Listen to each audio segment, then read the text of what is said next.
Mr. Silent Channel. Please don't skip the ads, at paki-like naman, share at subscribe mo na rin, salamat. Chapter 2511 Hindi mo ba ako gusto? Matapos lumipad ng ilang oras, madaling araw, dumating ang dalawa sa isang lungsod kung saan si Xiao Waisu ay nakoma. Sa daan, isang beses o dalawang beses na nagising si Xiao Waisu sa pagkataranta, ngunit hindi nagtagal ay nakoma. Ang temperatura sa paligid ay patuloy na tumataas, at malapit sa lungsod, ito ay kasing init ng isang kalan. Sa gate ay nakasulat ang Yucheng. Gusto ng Yu clan ang mga maiinit na lugar. Ang kanilang clan ay nasa isang malamig na lugar, at ang kanilang pagiging epektibo sa pakikipaglaban ay mababawasan ng malaki. May mga geothermal spring sa lahat ng dako, at ang temperatura ay mataas sa buong taon. Hindi nakakagulat na itinayo nila ang kanilang pangunahing lungsod dito, sabi ni Feng Qinglan. Ngumiti si Ye Fan at sinabi, ito ay isang magandang bagay. Sa mainit na lugar na ito, madaling magtanim ng mga halamang gamot upang maiwasan ang sipon. Nang pumasok si Ye Fan sa lungsod, tumingin si Ye Fan kay Feng Qinglan na karga-karga si Xiao Waisu sa kanyang likod, at nag-aalangan na sinabi, Sister Feng, gusto mo bang buhatin ko ito? Sa hindi inaasahang pagkakataon, agad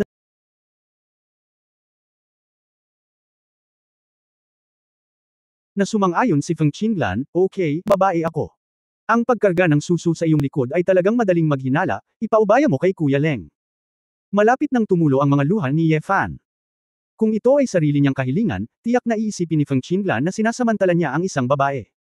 Nakasakay si Xiao Waisu, pumasok ang tatlo sa lungsod. Kailangan kong sabihin na kahit hindi naisip ni Ye Fan, medyo magulo pa rin ang sarap mula sa likod niya. Biglang nagising si Xiao Waisu, at nalaman niyang nakahiga siya sa likuran ni Kuya Leng, ang kanyang mga paa ay dinadala pa rin sa kabilang panig, at may bakas ng hiya sa kanyang maputlang mukha. Ilang dekada pagkamatay ng kanyang asawa, hindi pa siya naging ganoon kalapit sa isang lalaki. Nagpanggap si Xiao Waisu na walang alam at ipinikit ang kanyang mga mata. Pagdating niya sa isang inn, mahusay na humingi si Ye Fan ng 2 silid na may malademonyong accent.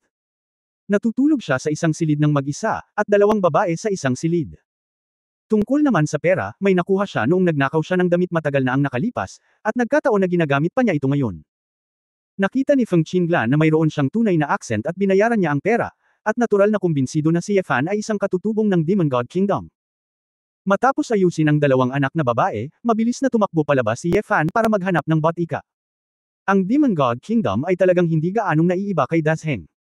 Pagkatapos ng lahat, karamihan sa mga kaugalian at gawi ay dinala ng angkan, at hindi inisip ni Ye Fan na ito ay masyadong hindi pamilyar. Matapos bilhin ang lahat ng mga panggamot na materyales at mga karayom ng Bienstone, bumalik si Ye Fan sa inn at opisyal na nagplanong tulungan si Xiao Waisu na itaboy ang kasamaan. Sister Feng, kung gusto mong mag-apply ng mga karayom mamaya, pinakamahusay na haborin mo ang iyong mga damit. Lalaki ako, hindi masyadong komportable, kita mo. Kung wala si Feng Qinglan, diretsyong ginawa ito ni Ye Fan. Sa sandaling ito, natatakot siya sa hindi pagkakaunawaan. Mas mabuting magtanong muna. Oo nga, napakunot ang noo ni Feng Qinglan, medyo nag-aalangan na ipakita ng bestie niya ang kanyang katawan. Kung abala, suotin mo na lang. Mas mabagal ang italiko, at hindi naman ito malaking problema. Baka madumihan ako ng damit mamaya, nagmamadaling sabi ni Ye Fan. Hindi umimik si Feng Qinglan, ngunit lumakad at hinubad ang lahat ng damit ni Xiao Waisu. Kuya Leng, Mel, iligtas mo ang iyong buhay, paano ako hindi maniniwala sa iyo? Naniniwala akong nagising si Susu at hindi magagalit, sabi ni Feng Qinglan. Si Ye Fan ay nagpakita ng isang taos puso at tapat ng ngiti, okay. Pagkatapos ay ibibigay ko ang karayom. Tumingin si Feng Qinglan sa gilid at hindi niya maiwasang magulat. Bagamat hindi niya ito maintindihan, ang mga medikal na kasanayan ni Ye Fan ay halatang napakatalino. Pagkatapos ng acupuncture at moxibustion, mabilis na nagkamalay si Xiao Waisu matapos makapasok sa tunay na diwa. Napansin ni Xiao Waisu na siya ay nanlamig, at nang mapagtanto niya ang sitwasyon sa kanyang harapan, ang kanyang mukha ay agad na nabahira ng masamang pamumula. Suso, tutulungan ka ni Brother Leng sa acupuncture treatment, tiisin mo lang ako, nakatingin ako sa gilid, sabi ni Feng Qinglan. Mahinang sinabi ni Xiao Waisu, okay lang. May asawa na ako, at hindi ako isang maliit na babae na hindi umalis sa kabinet. Ano ang dapat ikahiya? Bagamat sinabi niya, medyo nalilito pa rin si Xiao Waisu. Nanatiling tahimik si Ye Fan, nakatutok sa paggamot, at pumasok sa tunay na diwa, ngunit hindi nang ahas na magsalita. I'm sorry. Lanlan, ang dismayadong sabi ni Xiao Waisu, hinihila kita pababa. Huwag kang tanga, walang makakaisip ng ganoong bagay. Umupo si Feng Qinglan sa tabi ng kama at marahang hinawakan ang kamay ng kanyang matalik na kaibigan. Itinaas ni Xiao Waisu ang kanyang ulo at tinanong si Ye Fan, Brother Leng, gaano katagal bago ako gumaling? Seryosong sinabi ni Ye Fan, kung umiinom ka ng gamot sa oras, ang acupuncture at moxibustion ay dapat na maalis ang karamihan sa masamang kapangyarihan sa loob ng 3 araw. Sa oras na iyon, aasa si Ate Xiao sa kanyang sarili. Good luck, magiging napakabilis ng paggaling. 3 araw. Napakatagal. Si Xiao Waiso ay hindi mapalagay, kung hindi, Lanlan, maaari kang mauna at iwan ako mag-isa. Hindi, paano kita hahayaan na mag-isa sa hindi pamilyar na lugar, masyadong delikado. At saka, nagalit si Kuya Leng sa misteryosong amo dahil sa atin. Paano kung may maghayganti? Pero, umiling si Feng Qinglan at sinabing, okay lang, sa tingin ko ay medyo malaki ang lungsod na ito, at hindi ito kalayuan sa kabisera ng demonyo. Mag-iimbestiga ako sa paligid ng lungsod sa nakalipas na 3 araw, at hihingi ng iba't ibang balita, maaari mong tanggapin si Kuya Leng ng may kapayapaan ng isip. Paggamot. Hindi napigilan ni Xiao Waiso ang tumango bilang pagsang-ayon. Sa ganitong paraan, pansamantalang nanatili ang tatlo sa bahay panuluyan. Sa araw, si Feng Qinglan ay nasa Yucheng, naghahanap ng balita tungkol sa maulap na gabi at ang pinagmula ng lalaking may purple na buhok. Medyo nay na si Ye Fan, kaya binigyan niya si Xiao Waiso ng iniksyon at pinakulo ang gamot. Naghinala si Ye Fan na may iba pang mga kaban, kaya gusto niyang magdahilan na lumabas at magtanong. Gayunpaman, siya ay tinanggihan ni Feng Qinglan. Naramdaman ng babae na hindi niya naiintindihan ang mga medikal na kasanayan, kaya mas mabuti para kay Ye Fan na manatili at alagaan ang kanyang matalik na kaibigan. Walang pagpipilian si Ye Fan kundi tiisin ang kanyang kuryosidad at manatili sa inn. Masasabi ko, hindi niya pinangarap na makakasama niya si Xiao Waisu ng mag-isa sa loob ng 3 magkakasunod na araw sa kanyang paglalakbay sa Demon God Kingdom. Ang pangunahing punto ay si Xiao Waisu ay napakahina sa unang 2 araw, at kinailangan niyang maghintay para makainom siya ng gamot. Kaya, nang bumalik si Feng Qinglan sa guest room sa gabi, nakita niyang pinapakain ni Ye Fan si Xiao Waisu ng gamot ng paunti-unti gamit ang isang kutsara. Kung sino mang hindi nakakaalam ng eksenang ito ay nakakita ng eksenang ito, iisipin nilang ito ay isang magiliw na asawang nagbibigay ng gamot sa kanyang may sakit na asawa. Lanlan, bumalik ka na. Nang makita ni Xiao Waisu ang kanyang matalik na kaibigan na pumasok, napansin niyang may ibang kulay sa mga mata ni Feng Qinglan. Well, mahinahong tumango si Feng Qinglan at tumingin kay Ye Fan, Kuya Leng, nahirapan ka, 2 araw ko nang inaalagaan si Suso. Wala lang paano mag-asawa ang babaeng maangin sa kakatakbo. Tumawa si Ye Fan. Umupo si Feng Qinglan sa gilid ng kama at casual na nagtanong, mag-asawa ka ba sa maghapon? Manatili sa guest room at huwag pumunta kahit saan. Aloy ang magagandang mata ni Xiao Waiso, at napansin niyang may kung ano sa sinabi ng kapatid, kaya ngumiti si Tian at nagsabi, mabuti na lang at nakapunta na si Brother Leng sa maraming lugar, at medyo kawili-wiling sabihin sa akin ang tungkol sa iba't ibang lugar. Bukod pa rito, maraming alam si Brother Leng sa medikal na kasanayan, kung ikaw ay nasa dakilang pananakop, tinatayang hindi ka matatalo sa henyong doktor ng iyong asawang si Ye. Namula si Feng Qinglan, ano ba ang concubine ko? Suso, huwag kang magsalita ng kalokohan. Wala akong kinalaman sa bastos na yan. Ikaw na, 3 araw na lang, sobrang hinahangaan ko na si Brother Leng. Ngayon lang kita nakita, at napakaamo ng mga mata niya. Medyo natarante si Xiao Waiso, at hindi niya alam kung may ibinubunyag ba talaga ang kanyang mga mata. Gayunpaman, hindi inamin ni Xiao Waisu ang pagkatalo, at sinunod ang mga salitang, syempre, kahit 3 araw pa lang, paulit-ulit akong nailigtas ni Brother Leng. Napakabuting tao, kung hindi lang ako nag-asawa, gusto ko nang nangako ka sa sarili mo. So what if you have married to someone, Kuya Leng has also married a wife, pareho lang kayong nawala ng pag-ibig dahil sa Demon Clan ng Demon God Kingdom. Kung makakakuha ka ng mag-asawa, sa tingin ko ay maganda ka. Perfect match ito, nakangiting sabi ni Feng Qinglan. Nagpakita ng malinaw na tingin si Xiao Waiso at tumingin kay Ye Fan na hindi mapakali, Brother Leng, hindi mo ba ako magugustuhan? Ah! Sinabi ni Ye Fan sa kanyang puso na kayong dalawa ay hindi nahihiya ng mga babae, ang pagbibiro ay biro, ngunit hindi ba? Nasa lauso ang lahat. Hindi ba parehong lousy sina Consort Ye at Kuya Leng? Wala siyang choice kundi ngumiti at sabihin, nagbibiro ang dalawang babae. Malaki na ako, kaya hindi ako karapat-dapat sa isang matamis na babae tulad ni Xiao. Kabanata 2512 gumawa ng pader. Masyadong mahinhin si Kuya Leng, isang lalaking tulad mo na may mahusay na medikal na kasanayan at mabait na puso, kung ikaw ay nasa malaking laban natin, natatakot ako na pabor sa iyo ang ilang kabataan at magagandang babae. Hindi ako karapat-dapat na ikasal sa isang tao sa katandaan. Ano naman sa'yo? Matapos itong sabihin ng masinsinan ni Xiao Waiso, hindi na siya nahihiya.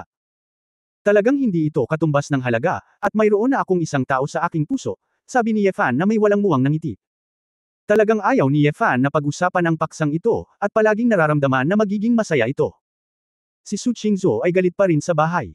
Medyo na guilty siya ngayon, iniisip kung paano susuyuan ang asawa pagbalik niya. Kung bumalik si Xiao Waiso, malamang na may puso pa si Su Qingzhou na pumatay. Alam ni Ye Fan na tiyak na hindi niya makakalaban si Su Qingzhou. Una, hindi siya maaaring maging malupit kay Su Qingzhou, at pangalawa, ang kanyang mga gawain ay hindi kasing lalim ng kanyang asawa. Din Xiao, alang-alang sa iyong personal na kaligtasan, panatilihin natin ang ating distansya. Tiningnan ni Ye Fan ang magandang figure ni Xiao Waisu at nag-isip ng may panghihinayang. Mukhang si Brother Leng ay nahuhumaling pa rin sa kanyang asawa, ngunit hinangaan ito ni Xiao Waisu. Medyo nahiya si Ye Fan na manatili sa silid, kaya sinabi niya, nakainom na rin ako ng gamot, at tapos na ang paggamot ngayon. Two big sisters, lalabas muna ako, mag-usap kayo. Pagkatapos lumabas ni Ye Fan, malinaw ang hangin. Tumingin siya kay Xiao Waisu nang may pag-iisip. Medyo natarante si Xiao Waisu, pumikit siya at sinabing, ano bang problema ni Lanlan, bakit mo ako tinitingnan ng ganito? Sabihin mo sa akin ang totoo, sincero ba ang sinabi mo kay Kuya Leng? Tanong ni Feng Qinglan. Aling pangungusap? Tama, tinanong mo siya kung hahamakin kanya. Diretso ang tingin ni Feng Qinglan sa kanyang matalik na kaibigan. Kinagat ni Xiao Waisu ang kanyang ibabang labi at nanatiling tahimik. Gayunpaman, alam na ni Feng Qinglan ang sagot, at kung hindi niya ito sasabihin, ito ang default. Susu, mukhang gusto mo talaga siya, hindi inaasahang sinabi ni Feng Qinglan. Naglakas loob din si Xiao Waisu at sinabing, napakabuti ni kapatid na Leng, responsable, mabait, at simple. At 2 beses niya akong niligtas. Hindi ba normal lang na maganda ang impresyon ko sa kanya? Ano ang ikinatutuwa mo? Masaya rin ako para sa iyo. Hinawakan ni Feng Qinglan ang kamay ng kanyang matalik na kaibigan. Sa loob ng napakaraming taon, nabubuhay ka sa nakaraan. Ngayong may bagong pag-asa ka, huli na ang lahat para maging masaya ako. Sa tingin ko, si Brother Leng ay isang mabuting tao na pinahahalagahan ang pag-ibig at katwiran. Kaya lang hindi ko alam kung ano ang pinanggalingan niya. Kung gaya nga ng sinabi niya, at walang mali sa background, I think you might as well take the initiative. Hindi madaling humanap ng lalaking kaya kang tuksuhin. Parang may narinig si Xiao Waisu na sobrang exaggerated, Feng Qinglan, anong nangyayari sa iyo ngayon, nagsimula kang maging matchmaker. Buong mundo, ikaw Xiao Waisu, maaari mong hayaan akong sabihin ang mga salitang ito, seryosong sabi ni Feng Qinglan. Iniunat ni Xiao Waisu ang kanyang kamay at hinawakan ang kausap, dahil hinikayat mo akong magkusa na aminin ang aking puso, bakit hindi ko harapin ang aking sinseridad? Natigilan si Feng Qinglan saglit, pagkatapos ay tumalikod, yung lalaking iyon, pero hindi si Brother Leng, hindi siya karapat-dapat.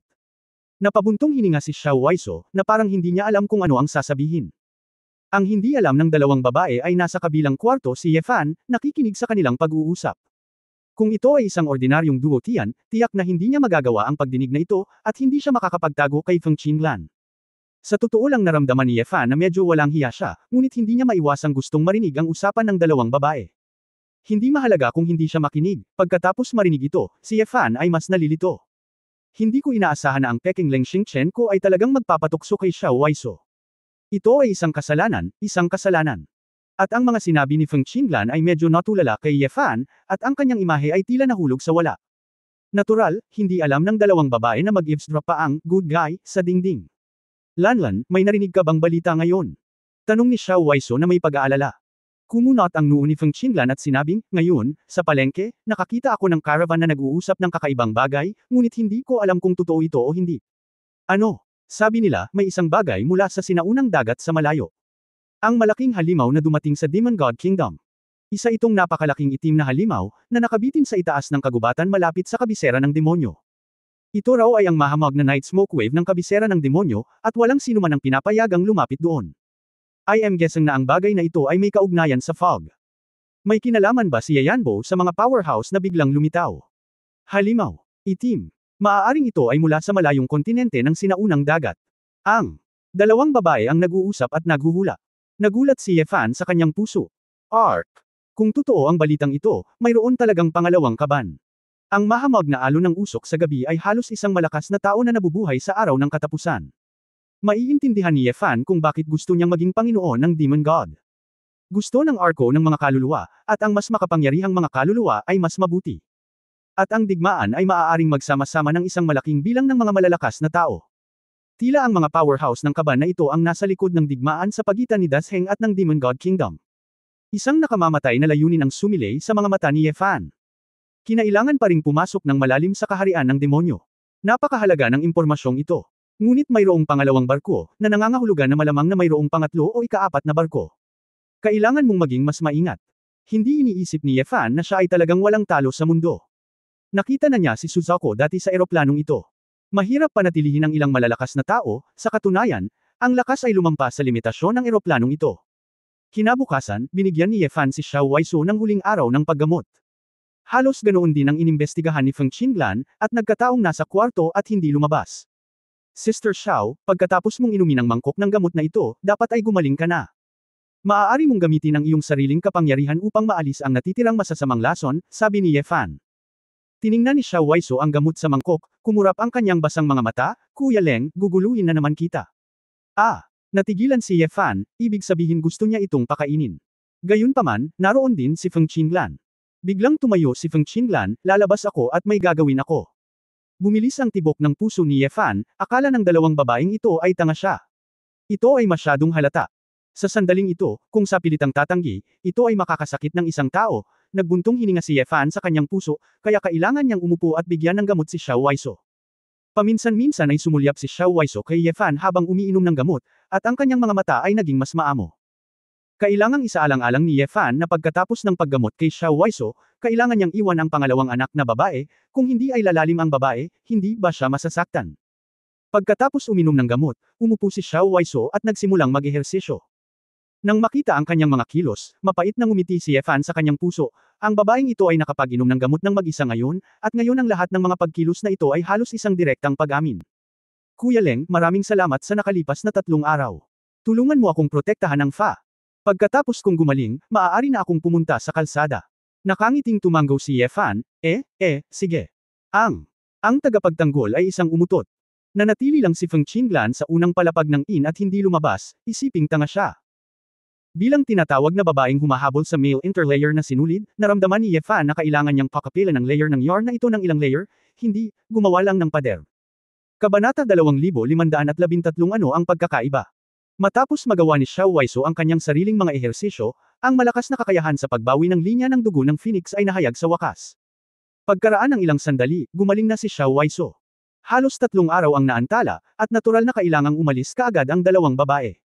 Kahit na gusto na ni Ye Fan na makipaghiwalay sa dalawang anak na babae, walang dahilan para sa kanilang lahat ng sabay-sabay. Kung bigla siyang nawala, siguradong mag-aalala ito sa kanila. Kinailangan kong magpatuloy sa paglalakad, nag-iisip, at nang makarating ako sa Yaodo, nakakita ako ng dahilan para humiwalay sa kanila, at walang nangyari. Sa paglabas ng Yucheng, nadaanan ko ang isang tindahan ng alahas na may kakaibang estilo ng Yaozo. Naisip ni Ye Fan na pagkatapos ng napakaraming araw na nasa labas, naging hindi masaya ang mga babae. Nakikita na ang mga halimaw na accessories dito ay medyo natatangi, ito ay mas mahusay na ibalik ang ilang, o bumalik at magkaroon ng isang sabihin. Dalawang babae, sandali, papasok ako at titingnan ko, sabi ni Ye Fan sa dalawang babae. Medyo nagulat sina Feng Qinglan at Xiao Waisu. Ito ay karaniwang mga bagay-bagay ng mga babae, kaya tiyak na hindi siya bumibili ng mga bagay para sa kanyang sarili. Bagamat nagmamadali ay hindi naman sila nagmamadali kaya sumunod din ang dalawang babae sa loob ng tindahan. Ayon sa aesthetic preferences ng mga babae, kumuha si Ye Fan ng isang bungkus at tinanong ang merchant para sa presyo. Nang makita siyang maingat na pumili, ang dalawang babae ay medyo nataranta, habang si Xiao Waisu ay nagpakita ng bakas ng pangamba. Hindi napigilan ni Feng Qinglan na magtanong, Brother Leng, mayroon ka bang babaeng umaasa sa bahay? Natigilan si Ye Fan. Ang pagsasabi ng oo ay tila salungat, kaya umiling siya at sinabing, hindi. Kung gayon ito ay, oh, regalo, sabi ni Ye Fan na may malabong ngiti. Hindi napigilan ni Xiao Waisu na magtanong, hindi kaya ang syota na sinabi ni Brother Leng noon ay hindi niya namatay na asawa? Iba na. Hindi sapat ang isip ni Ye Fan, ang kasinungalingang ito ay pahirap ng pahirap buuin. Ordinaryong babaeng kaibigan, tiyak na hindi tama. Kung nais mong magsunog ng apoy sa iyong namatay na asawa, kung gayon walang ganoong kaugalian sa mundong ito. Talagang may ibang babae, walang choice si Ye Fan kundi ang sabihin. Hindi naman sinabi ni Kuya Leng na palagi siyang naglilibot para sa paghihiganti. May paglilibang pa ba, romantikong pag-ibig? Naghihinalang tanong ni Feng Qinglan. Sinabi ni Ye Fan sa kanyang puso na kayong dalawa ay mga tsismosa, bakit kayo mag-abala? Matagal kaming hindi nagkakasundo, casual na sagot ni Ye Fan. Ngunit sa sandaling matapos siyang magsalita, naramdaman ni Ye Fan na may mali. Maikling oras na magkasama. Hindi dapat magkamali ang dalawang babaeng ito na isipin na. Oo nga, nagpakita si Feng Qinglan ng malinaw na ekspresyon ng, ganun nga, habang ang mukha ni Xiao Waisu ay puno ng mga bulaklak ng peach. Okay. Naisip ni Xiao Waisu na siya ay ginantimpalaan sa pagpapakita ng kanyang puso. Dapat kong sabihin na ang hitsura ni Xiao Waisu ay unang klase, isang marangal at magandang babae, at siya ay nasa mataas na posisyon sa loob ng maraming taon, at ang ugali na ipinahayag niya ay nagbibigay sa mga tao ng pakiramdam ng distansya. Ngunit tiyak na dahil dito, paminsan-minsan ay nagpapakita ng saloobin ng isang maliit na anak na babae, ang malaking kaibahan, ang kabagsikan ay napakalaki. Tahimik na hinawakan ni Feng Qinglan ang braso ni Xiao Waisu gamit ang kanyang braso, at binigyan siya ni Xiao Waisu ng isang nahihiyang tingin at kumunot ang noo bilang senyales na huwag magsalita ng walang kaparirikan. Matagal nang isinulat ng dalawang babae ang kanilang mga aktibidad sa pag-iisip sa kanilang mga mukha. Lumingon si Ye Fan, naging berde ang kanyang mukha. Bakit niya ginawa ang mga ito na magkaroon ng hindi pagkakaunawaan? Kung alam ko ito ng mas maaga, pumunta ako sa Yaodo upang bilhin ito ng palihim. Ngunit nakatalikod siya ng ganito, ngunit sa halip ay pinaisip sa dalawang babae na si Kuya Leng ay nahihiya at nakikita ang kanyang isip, kaya pasensya na. Naramdaman ni Xiao Waisu na ang lalaking nasa harap niya ay talagang tapat at tapat, na may mislan at simpleng pag-iisip. Kuya Leng, marami ka nang binili, araw-araw mo itong isusuot. At ang mga accessories at damit dito ay mahirap hanapin. Masaya si Feng Qinglan para sa kanyang matalik na kaibigan at marami siyang napag-usapan. Pilit na ngumiti si Ye Fan at sinabing, ayos lang, bumili muna tayo. Pagkatapos umalis sa tindahan ng alahas, tumingin si Xiao Waisu kay Ye Fan nang may kaunting pag-asa. Iniisip ng isang babae, kailan at paano siya bibigyan ng isang lalaki ng regalo.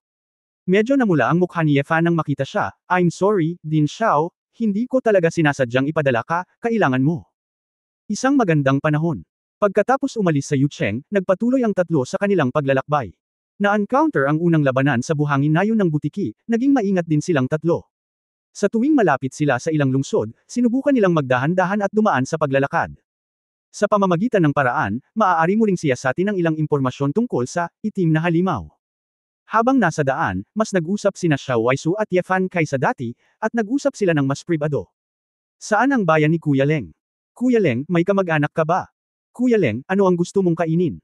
Si Ye Fan ay gumawa ng mga bagay-bagay at nakaramdam ng sobrang pagkagilty sa parehong oras, naghihintay lamang sa kabisera ng demonyo na mabilis na dumating. Ang Basnake City na ang huling malaking lungsod bago makarating sa Demon Capital. Sa planong ginawa ni Feng Qinglan, dapat mag-iwan ng signal sa Basnake City upang kumpirmahin na ang lahat ay nakarating ng ligtas, at pagkatapos ay isang alon ng impormasyon ang dapat na makipagpalitan. Bago dumating sa lungsod, nakaramdam ng kakaiba si Feng Qinglan.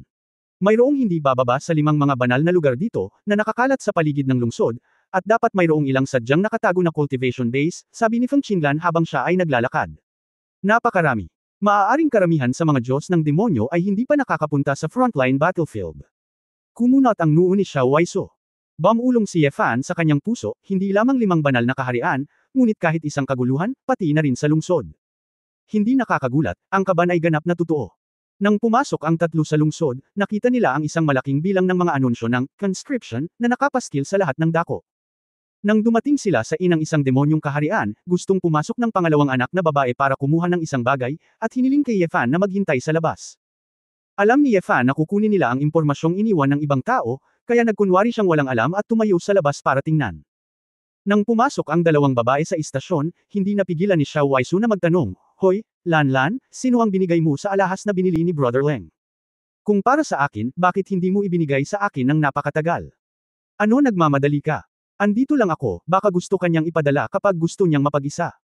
Kinagat ni Feng Qinglan ang kanyang mga labi at ngumiti, kung hindi kanya ipapadala, kanino pa niya ito ipapadala? Kumikislap ang maningning na mga mata ni Xiao Waisu, na may pahiwatig ng tamis, maaari ko ring ipadala ito sa iyo, pagkatapos ng lahat, mas maganda ka kaysa sa akin.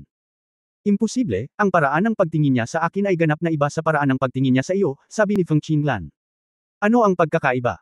Tumingin siya sa iyo at medyo hindi komportable, ngunit napakanatural niya sa akin, ibig sabihin ay nahihiya siya sa harap mo, pag-aaral ni Feng Qinglan. Ibinaba ni Xiao Waisu ang kanyang ulo at kinagat ang kanyang mga labi at ngumiti, mukhang. Hindi man lang siya ng ahas na tumingin ng diretso sa akin. Kung narinig ni Ye Fan sa labas ng inn ang pag-uusap na ito, malamang na gusto niyang umiyak ng walang luha. Hindi niya akalain na habang iniiwasan niya ito, mas nararamdaman ng mga babae na may problema. Si Kuya Leng ay may manipis na balat at hindi siya ang uri ng alibughang anak sa pag-ibig. Bihira ang humiling sa kanya na bumili ng mga regalo. Nakakahiya siguro hilingin sa kanya na bigyan ka ng regalo sa harap ko. Suso, sa tingin ko ikaw ang magkukusa. Isang punto, bigyan mo siya ng isang hakbang, kung hindi, hindi siya maglalakas loob na magbigay ng mga regalo sa daan, at siya ay masusuffocate sa kamatayan. Nagmamadaling sabi ni Feng Qinglan. Napaisip si Xiao Waisu. Kabanata 2514 na obsidian. Matapos kunin ang letterhead, nakahinga ng maluwag si Feng Qinglan matapos itong tingnan. Sa kabutihang palad, lahat ay dumating ng maaga sa schedule. Pumunta tayo sa Yaodu gaya ng orihinal na plano. Umalis ang dalawang babae sa inn at sumama kay Ye Fan. Pagkaraan ng ilang sandali ay may nakita akong parisukat sa di kalayuan. Tila ang isang malaking bilang ng mga tao ay nagtipon, at paminsan-minsan ay sumabog ang mga tagay. Dude, ano ang sitwasyon doon? Tanong ni Ye Fan sa isang lokal na vendor ng random. May selebrasyon tayo. Ano ang ipinagdiriwang mo? Haha, dumating ang balita kaninang umaga na ang emperador ng dakilang pananakop ay nabihag ng ating kaharian ng demonyo. Ang dakilang pananakop ay malapit ng matalo. Ano? Nanlaki ang mga mata ni Ye Fan. Nagulat sila Ning, Feng Qinglan at Xiao Waisu sa likod nila. Pumayag naman silang tatlo at mabilis na tumakbo sa plaza na nasa harapan nila. Nakita ko ang isang malaking bilang ng mga halimaw doon, kumakanta at sumasayaw, at isang grupo ng mga matataas na antas na maharlika sa Basnake City ang dumating upang ipagdiwang at panuurin ang pagtatanghal. Isang serye ng mga makukulay na banner ang nakasabit sa gitna ng field. Mabuhay ang iyong kamahalan Yanbo sa maulap na gabi. Kunin ang emperador ng Great War, at itaas ang kapangyarihan ng mga demonyong Diyos. Binabati kita sa hukbo ng Obsidian para sa pagsakop sa imperial na lungsod ng Great War. Nang makita ang nakakagulat na mga banner na ito, ang tatlo ay medyo natulala. Upang hindi maakit ang atensyon ng mga eksperto sa larangan, makatuwirang umatras ang tatlo sa isang eskinita. Paano ito posible? Madakip ang iyong kamahalan Suwang. Namutla ang mukha ni Xiao Waiso, at hindi makapaniwalang sinabi niya. Ang hukbong Obsidian, anong uri ng hukbo ito? Ang Demon God Kingdom ay tila walang ganoong hukbo, pag-ungol ni Ye Fan. Maaaring may kinalaman ito sa maulap na alon ng usok sa gabi, pagkatapos ng lahat, kung maraming mga master ang lumabas ng sabay-sabay, maaaring isa pang hukbo. Malinaw na ang hukbo ng Demon God Kingdom ay nasa harapan pa rin sa silangan ng lungsod, at ito ay malayo pa mula sa imperial na lungsod. Hindi kaya bumuo sila ng elite team at inatake ang Imperial City. Napasimangot si Feng Qinglan. Ang mga mata ni Ye Fan ay komplikado. Kung ito ay isang magulong kaharian ng isang grupo ng mga arka, talagang magagawa niya ito. Ang inaalala niya ngayon ay kung ano ang mangyayari sa mga babae at sa kanilang mga pamilya. Batay sa karunungan ni Su Qingzhou at Chu Yunyao, hanggat alam niya ang balitang ito, dapat ay makakahanap siya ng paraan para protektahan ang lahat. Nagmamadali siyang bumalik ngayon, at aabutin ito ng maraming oras. Bukod dito, ang pag-alis ngayon ay katumbas ng pagsuko sa kalagitnaan, kaya mas mabuting linawin ang sitwasyon sa kaharian ng demonyo. Kumpara sa ibang mga masters ng sa banal na kaharian, ang mga tao ng Zenbei Hufo ay may mas maliliit na layunin, at medyo mas kalmado si Ye Fan. Lan, pagkatapos tayo. Ginagawa namin ang aming sariling bagay, same time na sinabi ni Feng Qinglan, dahil ang angka ng demonyo ay unang sumalakay sa imperial na lungsod, kung gayon hindi natin dapat palampasin ang pagkakataong ito. Kung talagang matagumpay tayo, ibabalik natin ang kawalan. Bilang. Nang matapos silang magsalita, tumingin sina Feng Qinglan at Xiao Waiso kay Ye Fan, na nasa gilid. Bigla nilang napagtanto kung gaano mapanganib ang lahat ng ito para kay Leng Xingchen. Angkop ba talaga nakaladkari ng isang tagalabas sa puyaw ng tubig na ito nang walang dahilan? Brother Leng, salamat sa paglalakbay na ito, ngunit sa susunod, maaaring medyo abala, maghiwalay tayo dito, bamantong hininga si Feng Qinglan. Saglit na natigilan si Ye Fan, ang babaeng ito ay talagang magsusumikap. Ang sitwasyong ito, ano ang pagkakaiba ng pagpaslang kay Wu Yanbo at pagpapadala ng kamatayan? Hindi mo ba nakikita ang pagkakaiba ng lakas ng dalawang bansa ngayon? Kuya Leng, kami napakadelikadong gawin. Para sa kapakanan ng iyong kaligtasan, bakit hindi mo na lang, hayaan ito? Kahit na si Xiao Waiso ay puno ng pag-aatubili, hinikayat pa rin niya. Saglit na nag-alinlangan si Ye Fan, pagkatapos ay nagngalit lang ang kanyang mga ngipin at sinabing, bueno, kahit na hindi ko alam kung ano ang iniisip ng dalawang babae, ngunit ang lakas ko ay hihilahin ka lamang pababa, kaya't itigil na natin ito. Ang sakit, kaysa hayaang lumubog si Xiao Waiso ng mas malalim at mas malalim, mas mabuting maghiwalay ng mas maaga. He can protect in secret, and he can relax a little, otherwise hindi niya talaga alam kung paano haharapin ang magiliw na mga mata ng babaeng ito. Tumalikod na si Ye Fan at aalis na sana, nang pigilan siya muli ni Xiao Waiso. Kuya Kolb. Ibinaling ni Ye Fan ang kanyang ulo. Nang makitang namumula ang mga mata ni Xiao Waiso, ngumiti si Tian at sinabi, sana maging maganda ka sa hinaharap. Nakaramdam si Ye Fan ng kirot sa kanyang puso, at pagkaraan ng ilang sandali, sinabi niya, salamat. Sister Xiao, ingatan din kita. Oo. Alam ni Fan na hindi niya ito maiisip, hindi ito tunay na pakiramdam, isang kasinungalingan lamang. Hindi nagtagal at nawala si Ye Fan sa karamihan. Nang makitang nawala ang lalaki, hindi napigilan ni Xiao Waiso na lumapit at bahagyang pinunasan ang gilid ng kanyang mga mata. Sa totoo lang. Suso, hindi mo na kailangang sumama sa akin, maaari kang sumama kay Kuya Leng. Anong pinagsasabi mo? Galit na tingin ni Xiao Waiso kay Feng Qinglan, hindi ako babaeng nagmamalasakit sa sex at mga kaibigan. Sa kritikal na sandali ng malaking ekspedisyon, ikaw at ako ay may responsibilidad na gawin ang ating bahagi. Kaagad, nagsisi si Xiao Waiso, ang tanging pinagsisisihan ay sa huli, hindi ako binigyan ni Brother Leng ng alahas. Kung makakahabol ka, huli na ang lahat, naiintindihan kita, nakaramdam ng kaunting pagkabalisa si Feng Qinglan para sa kanyang matalik na kaibigan. Hindi, inaliw ni Xiao Waiso ang kanyang sarili, ayos lang, kung hindi mo mabubutas ang layer na ito ng papel, wala ka nang masyadong iisipin. Bumantong hininga si Feng Qinglan, medyo hindi makayanan, basta. Sa tingin ko napakabastos mo. Sayang. After so many years, mahirap humanap ng lalaking magugustuhan mo at handang maging mabait sa'yo. Ang relasyong ito ay hindi pa nagsisimula, at ito ay magtatapos ng napakabilis. Ang magagandang mata ni Xiao Waiso ay napuno ng ambon ng tubig, at bumulong siya, Lanlan, alam mo. After my husband died in the war, I thought, my heart also died. Ito ang buhay ko, kung hindi, paano na lang ako magpakasal at maging balo? Sa aking angkan at sa aking pamilya, hindi naman sa hindi ko pinayagang mag-asawang muli, at medyo may kaunting mga maharlikang henyo na humahabol sa akin. Pero lagi kong nararamdaman na hindi ko na hinahangad ang pagmamahala ng lalaki at babae. Gusto ko lang maghiganti, pagkatapos ay maging masaya, at mamuhay kasama kayo bilang magkapatid. Hanggang sa mga ilang araw na ito, nang makilala ko si Brother Leng, nalaman ko.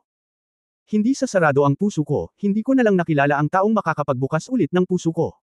Maaaring hindi ka naniniwala, ngunit ito ang unang pagkakataon mula noong bata ako na nagkusa akong maakit sa isang lalaki. Lumalabas. Ang ganitong bagay ay isa lang talaga, sa mundong ito, love at first sight. Magiliw na ngumiti si Feng Qinglan, tumingin sa kanyang matalik na kaibigan, at tahimik na nakinig sa kanya. Bumalik sa katinuan si Xiao Waiso at nagbib. Bibig, bakit mo ako tinitingnan ng ganito? Sa tingin mo ba maalay ako? Ang mga maharlika at mga henyo mula sa napakaraming angkan at hinamak sila ng pinili, ngunit nagustuhan nila ang isang mabangis na lalaki mula sa mga bundok na nag-asawa ng asawa. Sabihin ko sa'yo, kung wala kang sword god sa puso mo, siguradong matutokso ka rin. Ang isang lalaking tulad ni Brother Leng ay isang mabuting tao na nagkakahalaga ng pagkatiwalaan habang buhay. Ako, si Xiao Waisu, ay hindi kasing galing mo, ngunit masisiguro kung tama ang lahat, kung hindi, paano ako magiging din? Ikaw, kulang ka lang sa magandang paningin ko. Okay, sige, Xiao Waisu, wala akong sinabi, pwede mo ba akong ayusin ng ganito? Malabo ang aking paningin, at mayroon akong mga salita ng isang mabahong tao, okay. Walang magawang umiling si Feng Qinglan. Halos pareho lang. Maging matapang lang na aminin ang iyong mga pagkakamali. Bilang sabi ng dalawang babae, pareho silang humajijek. Kahit anong panghihinayang at kalungkutan, inilagay ko ito sa aking puso at nagpatuloy sa kalsada. Nakaon. Sa bubong sa tabi ng eskinita, tahimik na pinagmamasdan ni Yefan ang dalawang babae na naglalakad palayo. Magkahalong damdamin. Kabanata 2515 Ilusyonaryong Diyos. Bagamat hindi niya sinasadya at iniiwasan, puno pa rin siya ng guilt matapos makinig sa mga salita ni Xiao Waiso. Hindi naisip ni Yefan na ang papel na ginampanan niya ay napaka-espesyal para kay Xiao Waiso. Umiling si Yefan, patuloy na sumunod ng tahimik. Bago pumasok sa Demon City, marahil para sa kaginhawahan, ang dalawang batang babae ay pumasok at nagpalit ng kanilang mga damit sa isang tindahan ng damit sa daan. Nagsuot ng itim na slim fitting na damit na mas angkop sa labanan, sinamantala ng dalawang babae ang gabi para makapasok sa kaharian ng kabisera ng demonyo. Sa ilalim ng kalangitan sa gabi, ang mga demonyo sa malayo ay maliwanag na naiilawan. Tulad ng dagat ng mga bituin, maraming magagandang gusali na puno ng magagandang ideya. Ang sapphire, puting bato, gauze na mga kurtina, at iba't ibang high-end na materyales ay lumikha ng hindi mabilang na mga templo na may magkakaibang estilo.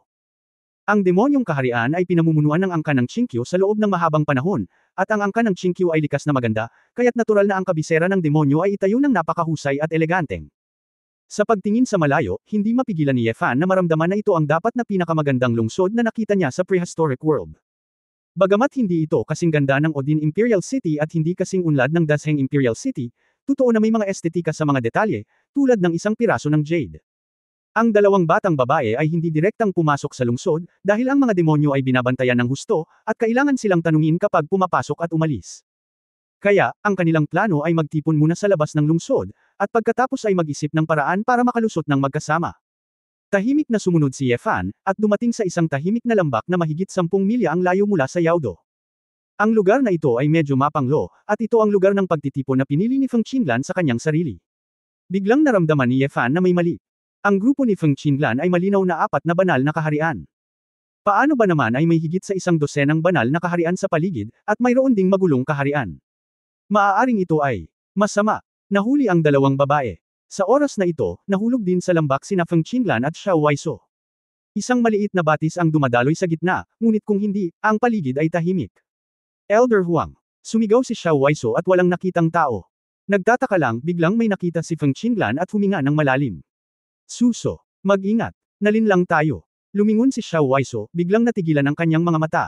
Nakita ko iyon sa malaking bato, patayo ito at may 4 na ulo. Ang 4 na banal na monghe ang nagsama-sama. Paano? Paano ito? Namutla ang magandang mukha ni Xiao Waiso. Nang walang pag-aalinlangan, agad na binuksan ni Feng Qinglan ang Dragon Blood Shi, at tumingin sa paligid na mapagbantay, suso. May pagkakataon ka, tumakas.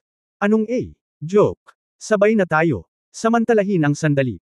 Hinimok ni Xiao Waiso. Ibinunyag ang plano, at wala silang pagkakataon na may sigaw ang misyon ng pagpatay na ito. Isang malamig na halakhak ang lumitaw sa lambak. Kaagad na sumunod, ang presyon ng banal na kaharian ay nahayag din. Sa magkabilang panig ng lambak, ang 13 banal na monghe ay biglang lumitaw, ang iba ay may kulay ube na buhok sa kanilang ulo, at ang iba ay may kakaibang hitsura, parang mga halimaw, na may iba't ibang kasuotan. Ang natawa ay isang babaeng mapanghusga na nakasuot ng kristal na headdress, mahabang purple na buhok, at may hawak na asol na kristal na tungkod. Dumating na kayo, nakakatamad maghintay dito, sabi ng dalaga na may mga mamamatay na mata. Si Feng Qinglan ay tumingin sa babae ng may pagtataka, talagang naramdaman niya ang mahina na ang paglilinang ng kabilang partido ay nalampasan ang banal na espiritu. Sino kayo? Bakit kayo lumitaw sa Demon God Kingdom? Si Feng Qinglan ay lubos na nakatitiyak na ang mga ito ay tiyak na hindi mula sa Demon God Kingdom, at walang mga lahi sa lahi ng demonyo. Kami ang Obsidian Legion, isa sa 3 Phantom Gods, isa sa mga nasasakupan ni Lord Wu Yanbo, Rosa, pagmamalaki ng babaeng may kulay ube na buhok. Rosa, ang Obsidian Legion. Iyan ba ang Obsidian Army na sumalakay sa Imperial City? Giggle, medyo nagulat na sabi ni Rosa, dahil alam mo na, ang ating dakilang Obsidian Legion ay nakalusot na sa iyong Imperial City. Kung gayon, paano kayong dalawang mamamatay tao ng dakilang pananakop na pumunta rito para mamatay? Ako, humanga talaga sa tapang mo, nako. Masyado kang tanga. Si Feng Qinglan at Xiao Waiso ay lumubog sa ilalim ng lambak. Sa ganitong paraan, totoo ang lahat, bumagsak ang imperial na lungsod ng Dasheng. Itong grupo ng mga lalaki, paglabas pa lang nila, may higit 100 ng mga banal na lugar, na talagang nakakatakot. Maaaring ang legion na ito ay lahat ng mga master ng antas na ito. Sa post station sa Basnake City, ang sulat ay iniwan mo rin. Nakita mo na ba ito? Huli na para mag-react dito ngayon, malamig na sabi ni Rosa, nasa disyerto ka, patayin mo ako ang nag-iisang nakababatang kapatid, mayroon kang ilang mga kasanayan. Gayunpaman, ang pagpatay sa aking nakababatang kapatid, sa palagay mo ba ito na ang wakas? Ang buong kaharian ng demonyo ay nasa ilalim na ngayon ng kontrol ng ating Panginoong Wu Yanbo. Madaling imbestigahan itong mga self-righteous assassin na ito. Akala ko ay may natuklasan kayo at tumakas ng maaga, ngunit hindi ko inaasahan na huli ako ng 3 araw. Mukhang namamatay ang kapatid ko at sinaktan ka. Nagkatinginan sina Feng Qinglan at Xiao Waiso, parehong mula sa isa't isa may bakas ng kawalan ng kakayahan at sakit sa kanyang mga mata. Tamang-tama, ang labanan sa disyerto ay nagawa na nilang mabaigo ng maaga sa schedule. Gayunpaman, kahit na hindi ibunyag ang kanilang kinaroroonan, maaari ba talaga silang makapasok sa kabisera ng demonyo kasama ang hukbong obsidian? Ang mga nasasakupan na ito ay napakalakas, ang maulap na usok sa gabing iyon. Anong klaseng lakas? Isa sa 3 Phantom Gods, masasabi bang may 2 pang Phantom Gods? Bagaman habang iniisip nila ito, lalo silang nakakatakot, ngunit ang tanging magagawa ng 2 babae ngayon ay gawin ang kanilang makakaya upang manalo ng pagkakataong makatakas. Huwag kang tanga, ayaw mo pa bang tumakbo? Kung interesado ka, lumuhad ka ngayon, at yumuko sa namatay kong kapatid para aminin ang iyong mga pagkakamali. Pagkatapos ay magsasaka ka, maghubad ng iyong mga damit, at hayaan ang aking mga nasasakupan na hiyain ka. Para pasayahin ang upuang ito, at baka, para hayaan kayong 2 na mamatay. Ngumisi si Rosa na may baluktot na ekspresyon. Ikinuyom ng mahigpit ni Feng Qinglan ang kanyang mga kamao, ayaw man lang magsalita ng walang kaparekan, sa kanyang mahabang buhok na gininto ang dugo na kumikislap, tumalikod siya at hinagis ang isang kamao ng dragon sa likurang bahagi. Liao Tianwo. Si Long Yan ay naging isang ipoy-po ng apoy at umungol patungo sa 2 banal na monghe doon. Matagal na niyang napansin na ito ay isang banal na katawan at isang sagradong puso, medyo ang pinakamahinang link dito, at gusto niyang magbukas ng isang pambihirang tagumpay. Tahimik ding sumunod si Xiao Waiso sa likod, na nagbabalak na sabay na pumasok. Ang 2 magsasaka ay hindi nang ahas na lumaban, at lahat sila ay umatras. Ngunit handa na si Rosa, sumangot ng malamig, tinapik ang kanyang tungkod, at 2 asul at puting pinto ng espasyo ang lumitaw sa kalangitan. Umuungol. Ang Dalawang lumilipad na dragon na natatakpan ng asul na kaliskis ay nagbuka ng kanilang mga pakpak at nag-shuttle palabas, at direktang nag-spray ng hamog na nagyelo sa dalawang babae. Obviously, summoner din si Rosa. Hindi ko alam kung saan nanggaling ang dalawang Frost Dragon. Lahat sila ay nasa ilalim ng pamimilit ng banal na espiritu.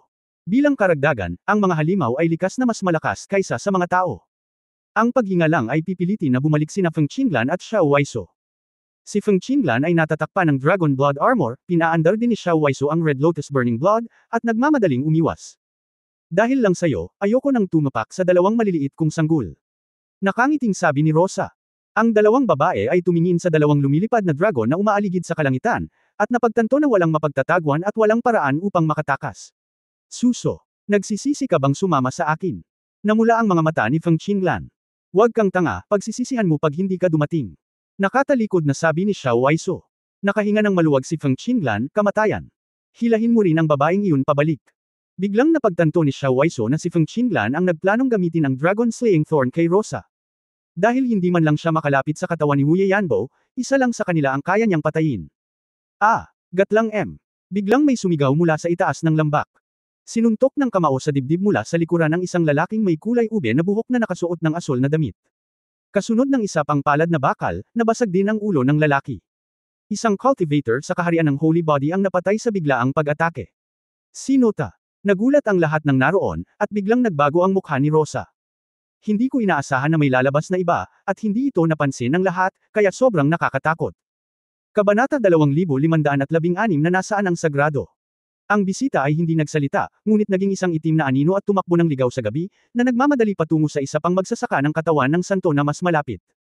Bagamat hindi kapani-paniwalang mabilis ang takbo ng taong ito, masasabi lamang ni Feng Qinglan at Xiao Waiso kung sino sila sa hugis lamang ng kanilang katawan at pananamit. Kuya Leng. Ang sabay na bulalas ng dalawang babae. Si Feng Qinglan ay natigilan, nataranta, at nagulat. Lalong namula ang mga mata ni Xiao Waiso. Ang mga taong nag-aakalang hindi na sila magkakaroon ng pagkakataong makita silang muli sa buhay na ito ay nahiwalay sa yin at yang tulad nito, at muling lumitaw ang mga taong mamimiss magpakailanman. Bukod dito, ito ay isang kritikal na oras pa rin, sumulong. Bagamat hindi ko alam kung paano dumating si Kuya Leng, hindi siya natuklasan. Hindi ko alam kung bakit nagkakaroon ng ganoong paraan si Brother Leng, bagamat nasa kaharian ng langit, kaya niyang patayin ang malakas na katawan ng banal na katawan. Ngunit sa sandaling ito, ang mga isyong ito ay pangalawa na. Ang mahalaga ay ang taong ito ay muling nagbuwis ng kanyang buhay upang iligtas. Si Yefan ay nasa parehong posisyon din, hindi niya kayang hintayin ang kamatayan ng walang tulong, ngunit kung ilantad niya ang kanyang pagkakakilanlan ng masyadong maaga sa layunin ng espada, mawawalan siya ng ilang hakbangin, at mahirap ipaliwanag sa dalawang babae. Nang makitang nasa krisis ang sitwasyon, walang oras si Yefan na baguhin ang kanyang pagkakakilanlan, kaya direktang bumaril siya. Nang walang sword intent, without bloodline, magsagawa lang ng triple disintegration. Ang pag-asa sa cultivation base para maabot ang Duo Tian, ang triple disintegration Yefan ay maaari nang mag-trigger ng isang nakakatakot na pagbabago sa husay. Ayon sa sariling pagtatansya ni Yefan, sa estado ng disintegrasyon ng ikatlong layer, dapat siyang makipagkompetensya sa mga monghe ng ikatlo at ikaapat na layer ng kaguluhan, na umaasa sa kanyang sinaunang martial arts at tunay na asensya. Pagkatapos ng lahat, mayroong daan-daang mga espiritong katawan sa kaharian ng langit sa kanyang katawan, at umaasa sila sa pagkawatak-watak upang palakasin ang kanilang enerhiya. Kahit na ang tunay na enerhiya ay hindi pa rin maaaring gawing kapangyarihan ng kaguluhan, pagkatapos na mapabuti ang antas ng solidification, ang lakas ng labanan ay hindi na mas mahina kaysa sa kapangyarihan ng kaguluhan. Kaakibat ng kanyang lumalakas na espiritual na kapangyarihan, walang problemang basagin ang mga banal na espiritong ito.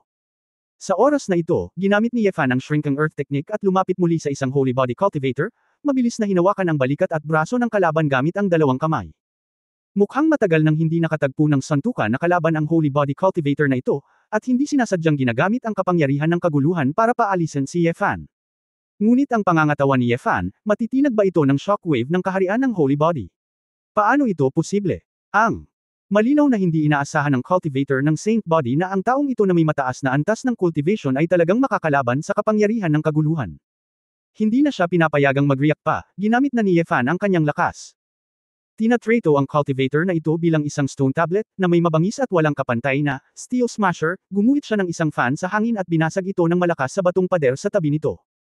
Ang malaking stone smasher ay nagbibigay pansin sa isang lakad, ang mga bundok ay ganap na nasira, at ang paputok na puwersa ng instant na pagbagsak ay ginagamit upang talunin ang kalaban.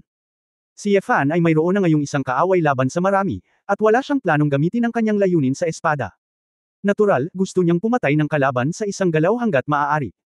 Malakas ang kakayahan ng body cultivator sa pagpapagaling sa sarili, at dinurog ni Yefan ang kanyang buong katawan.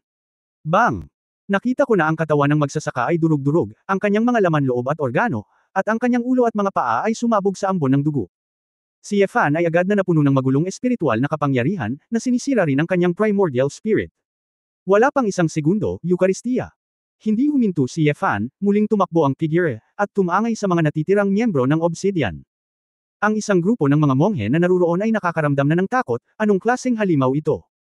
Si Feng Qinglan at Xiao Waiso ay hindi pa nakakita ng ganoong kabangas na kasanayan sa santukan. Matapos ang pagkabigla, nag-react sila at mabilis na tinulungan si Yefan para sabay na umatake. Ang isang grupo ng mga magsasaka na Cecil sa dalawang batang babae ay nasa isang magulong sitwasyon sa sandaling ito, at medyo mahirap pangalagaan ang dalawang panig. Tumahimik ang lahat. Isang araw lang, matatakot ko kayong lahat.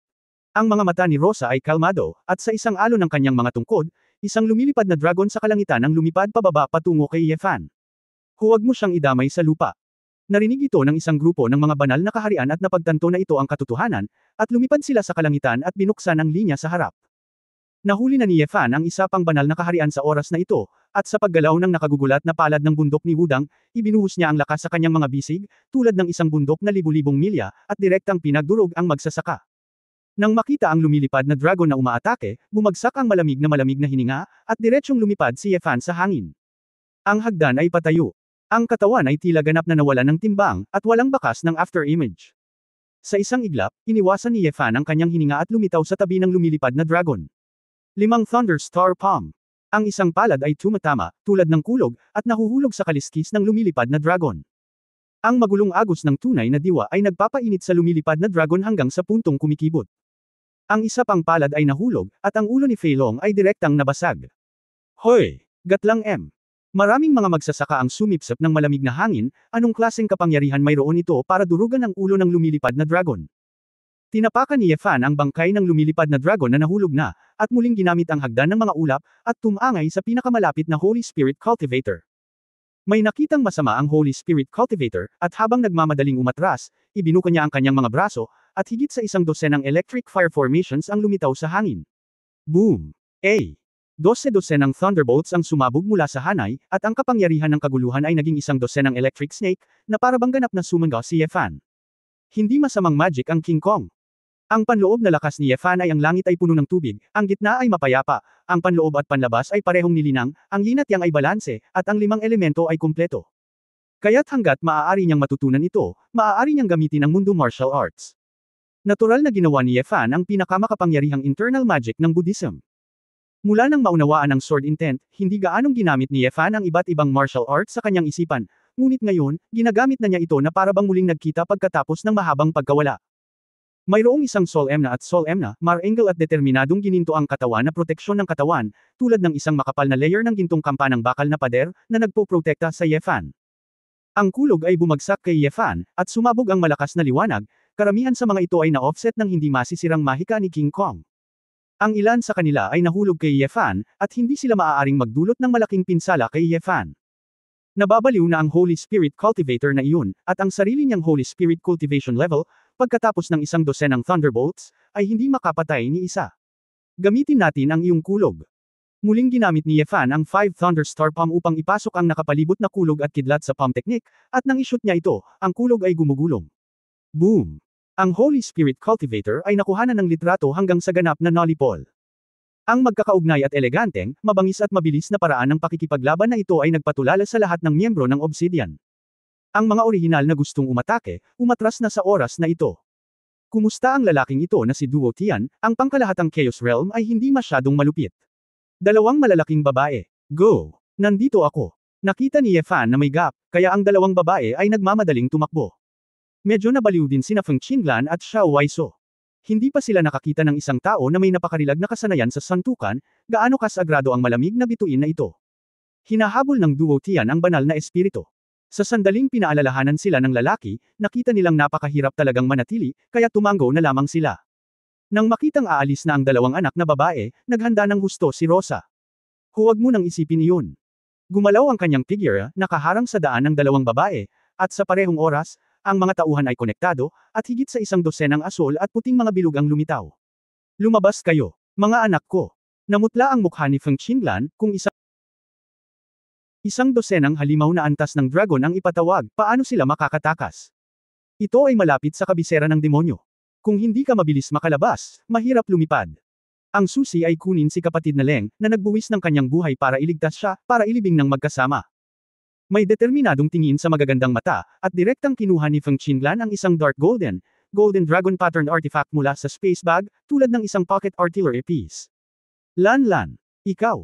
Nagulat si Xiao Waiso, ngunit hindi niya inaasahan na si Feng Qinglan ay masyadong mapagpasyahan na gagamitin niya ang Dragon Slaying Thorn. Kabanata 2517 Huwag magpareserba. Wala akong choice. Hinampas ni Feng Qinglan ang isang nakalantad na metal spike sa tinik ni Tulong gamit ang isang simpleng kamay. Ang dugo ng 5 kuko na gininto ang dragon ay agad na nagpasigla sa dragon na pumatay sa buhay. Tila ang 5 clawed golden dragon sa itaas ay ganap na buhay. Walang pakialam si Rosa, hindi niya nakita kung ano yun. Sa loob ng 100 aperture, lumipad na ang mga malalakas na halimaw. Ang mga lumilipad na dragon, mga halimaw na ulo ng isda, mga halimaw ng kalansay, at ilang hindi nakikitang mga sagradong halimaw na puno ng kapangyarihan ng kaguluhan ay lumitaw ng sunod-sunod. Ang gayong halimaw na summoner, na inilagay sa larangan ng digmaan, ay simpleng pamatay na makina. At ngayon, gusto lang ni Rosa na ipaghiganti ang kanyang nakababatang kapatid at patayin ng tuluyan ang 3 taong nasa harapan niya. Go! Hayaan mo silang mamatay. Umungol si Rosa na may baluktot na mukha. Mahigit sa 100 halimaw, walang ingat na sumisigaw, agresibong sumalakay sa 2 babae, na may usok na umuusok at umaatungal sa langit. Ang pares ng mga payat na braso ni Feng Qinglan ay mahigpit na humawak sa mga tinik na pumapatay ng dragon, habang umaatres, tinipon niya ang kapangyarihan ng dugo ng dragon. Tumahimik ka. Isang paa ang malalim na humakbang sa isang bato, si Feng Qinglan ay sumandal, at tiyak na hinayla ang makina mula sa Dragon Slaying Thorn. Umuungol. Gatlang M. Isang dagandong ng dragon ang umalangaw sa lambak, na nagwasak sa mahabang gabi.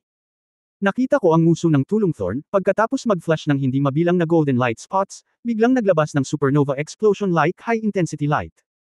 Isang golden shockwave na puno ng kapangyarihan ng bloodline ng 5 clawed golden dragon at ang kapangyarihan ng kaluluwa ng dragon, nang ito ay inilunsad mula sa muzzle, ay mabilis na lumawak, na nagpapakita ng isang baligtad na kono. Kung saan lumipas ang gintong liwanag, ito ay naging napakaliwanag na imposibleng makita, at ito ay lubhang nakasisilaw. Ang resulta ng shockwave na tumangay ay direktang winasak ang lambak, at hindi mabilang na mga bumabagsak na bato ang gamulong, na parang gumuho ang langit at lupa, at ang mundo ay nawasak. Nagpakawala si Feng Qinglan ng isang mahaba, matinis na sigaw, at ang kanyang mga braso, sa kaso ng sandata ng dugo ng dragon, ay talagang bumagsak na may laman at dugo. Paso. Kung hindi dahil sa nakakabaliw na pagbawi ng kanyang 5 clawed golden dragon bloodline, baka wala pang buto ang kanyang mga kamay. Katatapos lang lutisin ni Yefan ang ika-5 banal na kaharian sa himpapawid, at nang lingunin niya ang eksenang ito, nagulat din siya. Hindi nakakagulat na naglakas loob siyang patayin ang Demon God Kingdom gamit ang isang dragon na pumapatay ng saksak. Ang makapangyarihang sandata na ito ay tiyak na makakapatay sa lahat ng kaharian ng banal na espiritu sa 1 segundo. Ito lamang ang sapat na malakas na depensa sa mga magulong powerhouse na posibleng labanan ito ng ligtas. Kung ang maulap na alon ng usok sa gabing iyon, gaya ng naisip nila noon, ay kaharian lamang ng banal na espiritu, kung gayon marahil ay may tunay na pagkakataon para sa pagpatay. Matapos ang isang pagsabog ng malakas na liwanag, ang Dragon Slaying Thorn sa kamay ni Feng Qinglan ay naging isang madilim na patpat, na wala ang lahat ng kinang nito. Si Feng Qinglan ay puno ng dugo at pawis, nanginginig ang kanyang mga kamay, at ibinagsak niya ang inabando ng dragon na pumapatay ng tinik. Kasabay nito, si Rosa sa tapat, na hindi nakaiwas kanina, ay sinaksak hanggang sa mamatay ng Dragon Slayer. Nakita ko na ang tungkod sa kanyang kamay ay naging coke, at ang kanyang katawan ay natatakpan ng mga bitik, na may mukha ng ayaw at hindi paniniwala. Ito, bago siya. Matapos magsalita, naging flying ash ang katawan ni Rosa at unti-unting nawala. Sa kanyang harapan, 100 halimaw ang ganap na hindi nakayanin ang mapangwasak na kapangyarihan ng Dragon Slayer. Ang lahat ay naglaho, o napunit ng nagniningas, at nawala ang kanilang sigla. Pagkatapos ng lahat, ang mga tunay na hayop at dragon ay mahirap labanan, hindi banggitin ang mga halimaw na ito. Isang tinik na pumapatay ng dragon ang isang sorpresa, na pinatay si Rosa at ang kanyang mga ipinatawag na hayop sa ilang segundo. Nang makita ang pagkatalo ni Rosa, ang ibang mga banal na lugar ay hindi nang ahas na manatili. Nakita na nila na ang lalaking ito sa Heavenly Realm ay wala talagang lakas sa pakikipaglaban, at mamamatay siya kung mananatili siya. Isa-isa, ang banal na lupain ay hindi matalo, at walang problema sa pagtakas, at mabilis silang umatras at nawala. Bumagsak si Yefan sa lupa, at nang makita niya si Feng Qinglan, na humihingal, sumimangot siya at nagtanong, Sister Feng, pwede ka pa bang pumunta? Hindi ka na maaaring manatili dito, at ang grupong ito ng mga banal na lugar ay tiyak na makakahanap ng mas maraming katulong. Hindi natakot si Yefan, ngunit kailangan itong iwasan ng dalawang babae. Tumango si Feng Qinglan, okay, naubos ko lang ang pera, gusto ko talagang pasalamatan si Brother Leng. Huwag kang magsalita ng ganyan, bilisan mo. Hindi advisable na magtagal dito. Sabi ni Yefan. Naunawaan din ng dalawang babae na imposibleng patayin si Wu Yeyanbo. Isang grupo ng mga nakakatakot na Obsidian Legions ang dumating sa Demon God Kingdom, at kinailangan nilang magmadaling bumalik sa Great Expedition sa lalong madaling panahon. Aalis na sana silang tatlo nang biglang may nakita silang mga asul na tuldok na kumikislap sa langit. Kaagad, ang mga light spot na ito ay naging mga bilog ng liwanag. Mahigit 100 magsasaka na nakasuot ng itim na baluti, itim na kamiseta, at iba't ibang anyo, ang nag-teleport mula rito. Sa wakas, dumating ang ilang kawili-wiling mga lalaki, at nagawa nilang patayin si Rosa, sabi ng isang lalaki na may matulis na baba at mahabang itim na salamin na may masamang ngiti. Ang pagbabago-bago ng enerhiya ngayon ay hindi tulad ng maaaring ilabas ng tatlong lalaki na ito, sabi ng isang babaeng mandirigma na may mahabang lilang buhok at itim na balat. Tingnan ninyong mabuti itong tiyuhin, itong tatlong maliliit na lalaki, naglalaro si Tio Guiben. Isang matipunong nakabaluti na lalaking may balat na parang bato ang ngumisi. Ang mga taong ito ay nagdaldal at nagsasalita sa iba't ibang wika, ngunit sa katunayan ay hindi sila maintindihan ng tatlo ni Yefan. Kaya lang, kahit hindi mo maintindihan, masama ang pandinig mo. Maaaring mahihinuhan ni Yefan na ito ang dapat na tunay na pangunahing puwersa ng Obsidian Legion.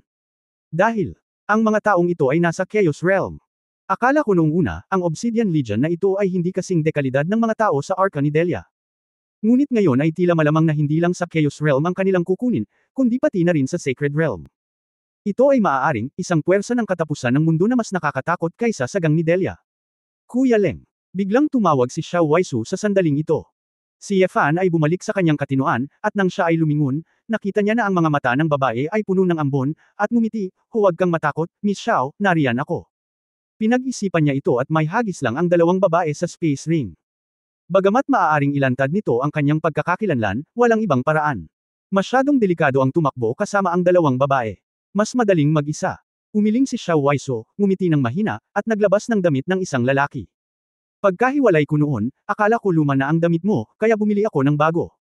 Sa pag-iisip na kung makikita kita muli, ibibigay ko ito sa iyo. Natigilan si Yefan. May kirot sa kanyang puso, itong si Xiao Waisu, walang takot sa kamatayan sa kanyang mga mata, ngunit isang dampi ng kaluwagan. Hindi siya natatakot sa kamatayan, ngunit napakagaan ang loob niya na maaari siyang mamatay kasama si Leng Xingchen, at magkitang muli, at ibigay ang damit na ito sa kanyang syota.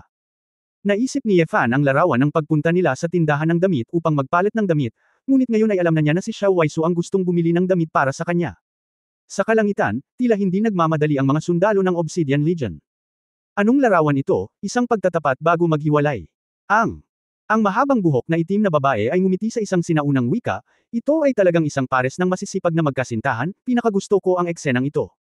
Panuurin silang ipahayag ang kanilang pagmamahal, at pagkatapos ay hayaan ang magkasintahan na panuurin ang isa't isa na mamatay. Huwag kang magmadali, hayaan mo silang maging mas mainit, pumatay ng mabilis, nakakatamad. Masyadong boring sa lugar na ito, mahirap humanap ng kasiyahan, ngumiti rin ng masama ang isa pang sundalo. Naunawaan ni Yefan at ng pangalawang anak na babae sa pagkakataong ito, at natural na mahirap pigilan ang galit sa kanilang mga puso. Kuya Leng, kami ang nanakit sa iyo. Malamig ang mukha ni Feng Qinglan, at tinitigan niya ang lahat ng tao sa langit ng may determinasyon, mayroon kang pagkakataon na tumakbo ng mag-isa, iwan mo kami. Hinawakan ni Yefan si Xiao Waisu sa kanyang damit pangkamay, ngunit ang puso ko ay nabalisa. Kung ikukumpara sa mga lalaking iyon mula sa Obsidian Legion, ang mas mahalaga sa kanya ay kung paano harapin ang puso ni Xiao Waisu. Ngumiti si Xiao Waisu at pinunasan ang kanyang mga luha, Kuya Leng, oras na para sa akin, ayoko nang magpa-reserve, gusto ko lang itanong sa iyo. Para sa akin ba ang mga alahas na iyon? Natigilan si Yefan. Pagkatapos ng ilang sandali ng pag-aalinlangan, inilabas niya ang bag ng mga alahas na binili niya at ibinigay kay Xiao Waisu. Kinuha ni Xiao Waisu ang jewelry bag at naglabas ng bracelet sa loob. Namuo ang kanyang mga mata, at natatawa siya habang pumapatak ang mga luha. Napakaganda, pero, siguro sa buhay na ito, hindi ako magkakaroon ng pagkakataong isuot ito para sa iyo. Puno ng halo-halong emosyon ng saya at lungkot ang mga mata ng babae na nakakadurog ng puso. Huminga ng malalim si Yefan, tahimik na niligpit ang mga damit, at tumalikod. Hindi. Basta galit ka sa akin, kung gusto mo, siguradong may pagkakataon. Sandaling natigilan si Xiao Waiso, hindi alam kung bakit. Si Feng Qinglan sa gilid ay mukhang naguguluhan din. Iniyuko ni Ye Fan ang kanyang ulo sa isang komplikadong mood, huwag kang mag-alala. Sa akin, magiging maayos ka. Sa pagkakataong ito, ginamit ni Ye Fan ang kanyang tunay na boses. Kabanata 2518 ang mundo ay gumuho. Pakiramdam ni na Feng Qinglan at Xiao Waiso na parang nakuryente sila, at ang kanilang mga ekspresyon ay nagyelo sa sandaling ito. Wala akong marinig, at patuloy na lumiliit ang paningin sa harapan ko. Sa huli, likod lang ng lalaking ito ang naiwan. Ikaw. Hindi na mamalayan ni Feng Qinglan, ang kanyang mga mata ay may kumikinang nakislap, pagkalito, galit, kagalakan, lahat ng uri ng emosyon na magkakaugnay, kaya hindi niya alam kung paano magsalita. Walang hiya, puno ng kasinungalingan. Ganap na sinungaling. Gayunpaman, ang apprentice na ito, ang sinungaling na ito, ay pinrotektahan sila sa daan, at ngayon ay iniligtas silang muli. Siya mismo ay may napakaraming pagkukulang at labis na kinasusuklaman. Ngunit napakabigat niya sa pag-ibig at katwiran, ang Kuya Leng, na hinahangaan nila. Medyo nalilito si Feng Qinglan, ngunit mas nagalit, dahil ang lalaking ito ay gumamit ng pekeng pagkakakilanlan upang bitag ang kanyang magaling na kapatid na babae. Si Xiao Waiso ay umiihip sa kanyang ulo, ang kanyang matingkad na mga mata ay nanlaki, at ang kanyang mga kamay ay nakatikip sa kanyang mapupulang labi, pakiramdam na siya ay malapit ng masuffocate. Sa unang pagkakataon sa nakalipas na mga dekada, ang lalaking nagkusa siyang umibig, isang matibay na balikat na tila karapat-dapat na suportahan. Ito, naging, keke lahat. Leng Xingchen, wala man lang siya. Hindi. Naramdaman ni Xiao Waiso na gumuho ang mundo. Isang pusong kanina lang na puno ng tamis ay nasalanta ng matinding lamig at granizo. Sa pag-aakalang siya ay hanggal pa rin, ginagabayan niya si Feng Qinglan sa daan, at tinatalakay ang lahat ng uri ng kasintahan at si Ye Fan. Pakiramdam ni Xiao Waiso siya na ang pinakatangang babae sa mundo. Katawa-tawa lang. Nakatingin sa bag ng alahas sa kamay niya. Hindi mapigilan ni Xiao Waiso na magpakita ng malungkot na ngiti. Hindi pa rin niya maintindihan kung kanino ibinigay ang mga alahas na ito. Sobra, ano ba ito? Si Ye Fan ay talagang nakaramdam ng kaunting pagsisisi sa kanyang puso. Emosyonal lang siyang sinaksak, at likas na gustong kunin ang alahas at ibigay kay Xiao Waiso. Kahit sa simula, ito ay binili para sa ibang mga babae, ngunit sa sandaling iyon, talagang gustong ibigay ni Ye Fan kay Xiao Waiso. Ngunit ngayon, sa sandaling lumitaw ang mga taong ito, magagamit lamang ni Ye Fan ang sword intent, at maaari lamang ibunyag ang kanyang pagkakakilanlan. Nang makita ito, malamang na naisip ni Xiao Waiso na ang mga alahas na ito ay ibinigay sa kanya sa pamamagitan ng puwersa. Napabuntong hininga si Ye Fan at sinabing, alam ko, mahirap para sa iyo na makinig sa sinasabi mo ngayon. Kapag napatay ko muna ang mga taong ito, ipapaliwanag ko ito sa iyo. Sa katunayan, ang dalawang babae ay nakaramdam na ng pagkamanhid sa sandaling ito, at tuluyan na nilang nakalimutan ang mapanganib na kapaligiran sa kanilang paligid. Hawak na nila ang puso ng mortal na kamatayan, ngunit sa sandaling ito ay nahuhuli lamang sila sa puyaw ng panloob na pagkakabuhol. Gayunpaman, ang isang grupo ng mga sundalo ng Obsidian Legion sa kalangitan ay gumawa ng lahat ng uri ng pagtawa. Tama ang narinig ko. Sabi ng lalaking ito, papatayin niya tayong lahat. Pabalik-balik nang umisi ang matangkad at payat na lalaking may itim na salamin at matulis na baba. Haha, hindi ko siya masisisi kung hindi niya alam. Kung tutusin, masyadong mahina ang sibilisasyong ito. Baka isipin niya na isa rin tayong banal na lugar. Tumawa ang babaeng itim na kulay purple ang buhok. Ang matipunong lalaki na may balat na bato ay humakbang patungo kay Ye Fan, bata, umaasa lamang sa iyong matapang na hanggal na mga salita. Nagpasya akong putulin muna ang iyong mga paa, at pagkatapos ay ilagay ang mga ito sa harap mo. Ano sa tingin mo ang bibig mo? Ang higanteng lalaki, higit sa 4 na metro ang taas, ay may daliri na kasing kapal ng braso ni Ye Fan. Bigla siyang bumilis gamit ang kanyang mga paa, at hindi man lang mabagal ang kanyang katawan. Lumapit siya kay Ye Fan sa isang iglap at marahas na sinipa ang kanyang mga paa. Hindi umiwas si Ye Fan, direktang itinaas niya ang kanyang braso at gumawa ng siko sa kabilang direksyon. Bitik. Tanging tunog ng pagbitak ng mga bato lamang ang maririnig, at ang isa sa kanang paa ng higanteng lalaki ay talagang pumutok sa isang tumpok ng mga durog na bato. Mabilis na tumalon pabalik ang higanteng lalaki na nawawalan ng paa at hindi makapaniwalang tumingin sa kanang binti niya. Paano ito posible? Higit sa 100 cultivator sa Chaos Realm sa langit ay nagpakita rin ng pagkagulat. Sabay na kayo, nagmamadali ako, sumimangot si Ye Fan, medyo naiirita. Ang ekspresyon ng Rock Giant ay naging kakilakilabot, at ang isang belang kanang paa ay mabilis na napalitan ng isang bagong batong binti. Bata, huwag masyadong magpakatanga, kahit na ang iyong pisikal na fitness ay espesyal, ikaw ay nasa kaharian ng langit, at sa aking mga mata, ikaw ay tulad ng isang butil ng alikabok. Ang boses ng higanteng lalaki ay bumagsak na lamang, isang pares ng malalaking kamay ang nakapulupot na, mabilis na nagbabago, tila gumagawa ng isang uri ng selyo. Ang isang magulong kapangyarihan ng bato at lupa sa pagitan ng langit at lupa ay mabilis na napalitan, nagiging malalaking bato ng magulong kapangyarihan, na nasuspine sa kalangitan. Hinablot ng higanteng lalaki ang hangin gamit ang kanyang malaking kamay, at ang hindi mabilang na magulong mga bato ay nabaliw na namuo patungo kay Ye Fan nang walang anumang dead end. Rumble. Ang marahas na nagsalpukan ang mga bato, nabaon si Ye Fan Sheng.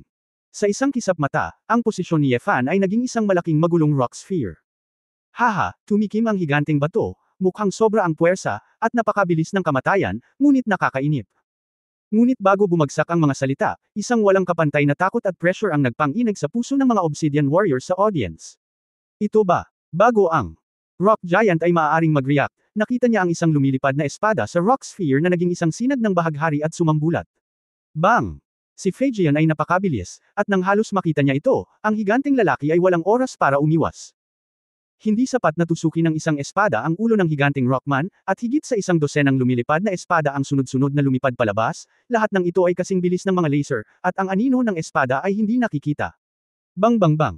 Ang nabasag ng makapal na malamig na liwanag ang batong katawan ng higanteng lalaki, nag-iwan ng isang tumpok ng graba. Bago maghintay na magsalita ang higanteng bato, ang kanyang buong kaluluwa ay tuluyan ng nadurog ng lumilipad na espada. Sa isang iglap, ang Chaos Realm ay napatay din sa loob ng ilang segundo. At ang rock sphere kung saan matatagpuan si Ye Fan ay mabilis na nabasag, at isang grupo ng mga umiikot na lumilipad na espada ang umikot sa paligid ni Ye Fan, ganap na pinuprotektahan siya. Imperial Sword Intent. Sa wakas ay bumulalas muna ang lalaking may itim na salamin. May isang tao sa mundong ito ang talagang nakakaintindi sa kahulugan ng Emperor-level na sword. Ang Obsidian Warriors, nagkaroon ng kaguluhan, at hindi kapanipaniwala ang kanilang pakiramdam. Ang nakakapagtaka pa ay kung bakit ang lalaking ito ay may nakakatakot na pamimilit sa Chaos Realm. Ginalaw ni Ye Fan ang kanyang leeg, at sa isang pag-iisip, libu-libong lumilipad na espada ang lumipad pabalik, at ang dalawang babae ay napaliligiran at pinuprotektahan ng mga isda. Mayroong higit sa 100 lumilipad na mga espada ang natitira, sa paligid ng katawan ni Ye Fan, mabilis tulad ng mga bulalakaw, shuttled sa bilis ng liwanag. Ang mga sound wave lamang na ibinubuga ng Phaegian Breaking the Air ay hindi isang bagay na kayang tiisin ng mga ordinaryong tao. Madali pa ring pumatay ng tao na may layuning espada, madaling ma-addict. Bulong ni Ye Fan sa sarili, nakatingin sa natitirang grupo ng mga Obsidian Warrior. Bigyan ka ng pagkakataon na talikuran ang iyong paglilinang, maging masunurin sa isang hostage, at tanggapin ang interogasyon, at ililibre kitang hindi mamatay. Kabanata 2519. Ang langit ay puno ng hamog na nagyelo. Kailangang malaman ni Ye Fan kung ano ang nangyari sa Obsidian Legion na ito sa lalong madaling panahon, at makilala ang kanyang sarili at ang kanyang kaaway, upang maisigawa niya ang susunod na labanan. Lahat ng nasa Obsidian Legion ay nagkatinginan sa isa't isa ng may pagkadismaya. Iminuwestro ng babaeng itim na kulay ube ang isang lalaking nakasuot ng balabal na mukhang salamangkero. Sa isa sa mga tauhan ng salamangkero, ang kristal ay naglabas ng malakas na liwanag, at ang nakasisilaw na kinang ay tila nagpapaliwanag sa buong kalangitan sa gabi. Kasabay nito, ang magulong pressure ng itim na babaeng may kulay ube na buhok, at 12-12 ng mga light bullet ng purple na apoy ang nahulog mula sa langit. Gumalaw din ang lalaking may itim na salamin. Sa pamamagitan ng isang pagwagayway ng kanyang mga kamay, isang black tape light tough energy ang naunat sa kawalan, na direktang bumalot kay Ye Fan. Ang iba pang mga mandirigma ng Chaos Realm ay naunawaan ang parehong bagay at sunod-sunod na binaril si Ye Fan. Ang corrosive acid ay tumaas sa lupa, at ang nakal-alasong fog ay napuno ang hangin, at ang mga kulog ay lumitaw mula sa manipis na hangin. Sa isang iglap, ang hangin sa lambak ay parang purgatorio ng kamatayan. Sina Feng Qinglan at Xiao Waiso ay protektado na ngayon ng lumilipad na espada ni Ye Fan. Ngunit gayunpaman, naramdaman pa rin nila ang biglaang kapangyarihan ng 12-12 ng mga nakakatakot na panggigipit sa labas. Lanlan. Ito na pamimilit. Si Xiao Waiso ay bumagal ngayon, ang kanyang magandang mukha ay namutla, at hindi siya makapaniwala sa sarili niyang paghuhusga. Nanginginig si Feng Qinglan sa oras na ito, maaaring. Ang mga taong ito ay lampas sa kaharian ng banal na espiritu. Kung gayon, napakalamig niyan. Nanlalabo ang mga mata ni Xiao Waiso, na pagtantong mali siya, kung gayon siya. Isang bakas ng pag-aalala ang sumilay sa puso ni Feng Qinglan, ngunit ang kanyang mukha ay sobrang lamig. Mamamatay siya kapag namatay siya, isa siyang bastard. Hindi sayang ang mamatay. Tahimik si Xiao Waiso, tumitingin sa paligid na may komplikadong mga mata, ang hindi mabilang na nagtatagal na mga mata na lumilipad na espada.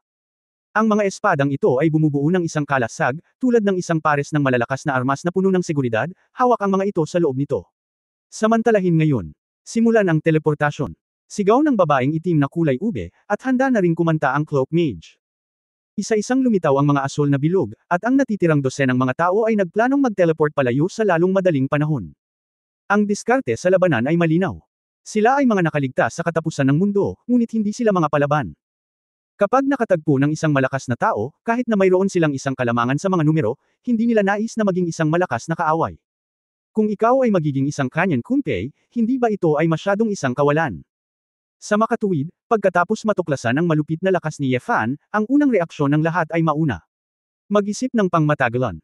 Ilabas ang mga pag-atake at pagkaantala ng sama-sama, at magkaroon ng pagkakataong mag-teleport. Tumayo si Ye Fan sa ilalim ng pag-atake ng hindi mabilang na magulong kapangyarihan, na may masamang ngiti sa gilid ng kanyang bibig. Ang langit ay puno ng hamog na nagyelo.